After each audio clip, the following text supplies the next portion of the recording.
Stanley angrily dug his shovel into the dirt.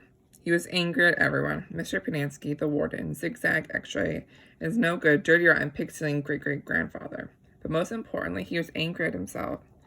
He knew he never should have let Zero dig part of his hole for him. He still could have taught him to read. If Zero could dig all day and still have the strength to learn, then he should have been able to dig all day and still have the strength to teach. What he should do, he thought, was go after Zero, but he didn't. None of the counselors helped him. None of the others helped him dig Zero's hole, and he didn't expect them to. Zero had been helping him dig his hole. Now he had to dig Zero's. He remained out on the lake, digging into the hottest part of the day, long after everyone else had gone in. He kept an eye out for Zero, but Zero didn't come back. It would have been easy to go out after Zero. There was nobody to stop him. He kept thinking that's what he should do. Maybe they could climb to the top of Big Thumb, if it wasn't too far away, and if it was really the same place where his great-grandfather had found refuge, and if, after 100 years or so, there was still water there. It didn't seem likely, not when an entire lake had gone dry. Even if they did find refuge on God's Thumb, he thought they'd still have to come back here eventually, and they'd both have to face the warden and her rattlesnake fingers. Instead, he came up with a better idea, although he didn't have it quite all figured out yet. He thought that maybe he could make a deal with the warden, tell her where he really found the gold tube, if she wouldn't scratch Zero.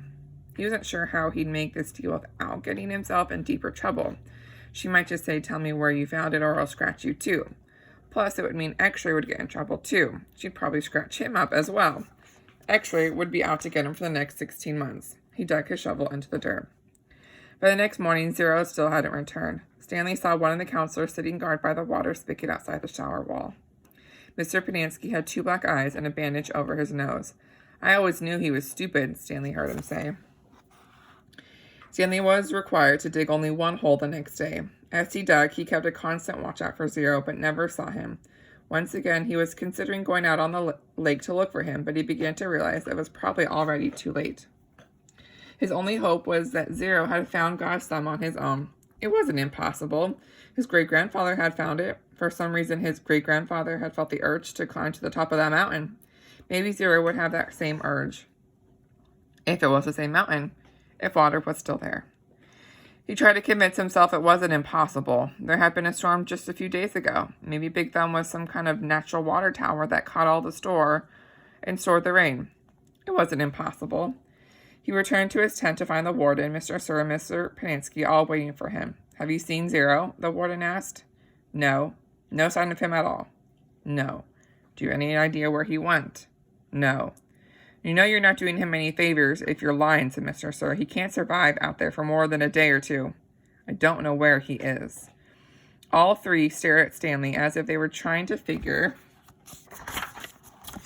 out if he was telling the truth. Mr. Pinansky's face was so swollen he could barely open his eyes. They were just slits. You sure he has no family? The warden asked Mr. Pinansky. He was a ward of the state, Mr. Pinansky told her. He was living on the streets when he was arrested. Is there anyone who might ask questions? Some social worker who took an interest in him? He had nobody, said Mr. Pinansky. He was nobody. The warden thought a moment. Okay, I want you to destroy all of his records. Mr. Pinansky nodded. He was never here, said the warden.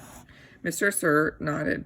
Can you get the state files out from your computer? She asked Mr. Pinansky. I don't want anybody in the AG's office to know he was here. I don't think I can erase him completely from all the state records, said Mr. Pinansky. Too many cross-references, but I can make it so it would be very difficult for anyone to find a record of him. Like I said, though, no one will ever look. No one cares about Hector Zeroni. Good, said the warden. 2 days later, there was a new kid assigned to Group D. His name was Brian, but actually called him Twitch because he was always fidgeting. Twitch was assigned Zero's bed and Zero's crate. Vacancies don't last long at Camp Green Lake. Twitch had been arrested for stealing a car. He claimed he could break into a car, disconnect the alarm, and hotwire the engine all in less than a minute. I never planned to, steal one, he told them. But sometimes, I'll be walking past a real nice car, parked in a deserted area, and, I'll just start twitching. If you think I twitch now, you should see me when I'm inside the car. Next thing I know, I'm behind the wheel. Stanley lay on his scratchy sheets. It occurred to him that his cot no longer smelled. He wondered if the smell had gone away or if he'd just gotten used to it. Hey, caveman, said Twitch, do we really have to get up at 4:30? You get used to it, Stanley told him. It's the coolest part of the day. He tried not to think about Zero. It was too late. Either he'd made it to Big Thumb or what worried him the most, however, wasn't that it was too late. What worried him the most, what really ate at his insides, was the fear that it wasn't too late. What if Zero was still alive, desperately crawling across the dirt, searching for water? He tried to force the image out of his mind. The next morning out on the lake, Stanley listened as Mr. Sir told Twitch the requirements for his hole, as wide and as deep as your shovel. Twitch fidgeted. His fingers drummed across the wooden shaft of his shovel. His neck moved from side to side. You won't be twitching so much after digging all day, Mr. Sir told him. You won't have the strength to wiggle your pinky. To wiggle your pinky. He popped some sunflower seeds into his mouth, deftly chewed them, and spat out the shells. This isn't a Girl Scout camp. The water truck came shortly after sunrise. Stanley got in line behind Magnet, ahead of Twitch. What if it's not too late? He watched Mr. Sir fill X-Ray's canteen. The image of Zero crawling across the hot, dry dirt remained in his head. But what could he do about it? Even if Zero was somehow alive after more than 4 days, how could Stanley ever find him? He'd need a car. Or a pickup truck. A pickup truck with a tank of water in the back.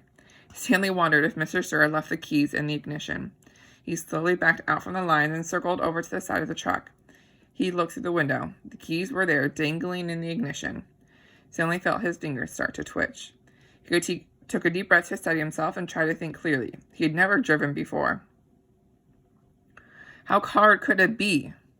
This is crazy, he told himself. Whatever he did, he knew he needed to do it quickly before Mr. Sir noticed. It's too late, he told himself. Zero couldn't have survived. But what if it wasn't too late? He took a deep breath. Think about this, he told himself, but there wasn't time to think. He flung open the door of the truck and climbed quickly inside.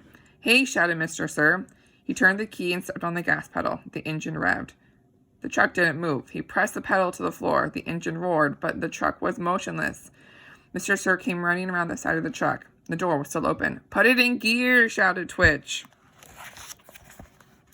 The gear shift was on the floor next to the seat. Stanley pulled the lever back until the arrow pointed to the letter D for drive. The truck lurched forward. Stanley jerked back against the seat and tightly gripped the wheels. The truck accelerated. His foot was pressed to the floor. The truck went faster and faster across the dry lake bed. It bounced over a dirt pile. Suddenly, Stanley was slammed forward and then instantly backward as an airbag exploded in his face. He fell out the open door and onto the ground. He had driven straight into a hole. He lay in the dirt, staring at the truck, which was stuck lopsided into the ground. He sighed. He couldn't blame his no-good, dirty on pig-stealing great-great-grandfather this time. This time it was his own fault. 100%. He had probably just done the stupidest thing he'd ever done in his short, miserable life. He managed to get to his feet. He was sore, but didn't think he had any broken bones. He glanced back at Mr. Sir, who maintained where he was, staring at Stanley. He ran. His canteen was strapped around his neck. It banged against his chest as he ran, and every time it hit against him, it reminded him that it was empty, empty, empty. See you guys next week.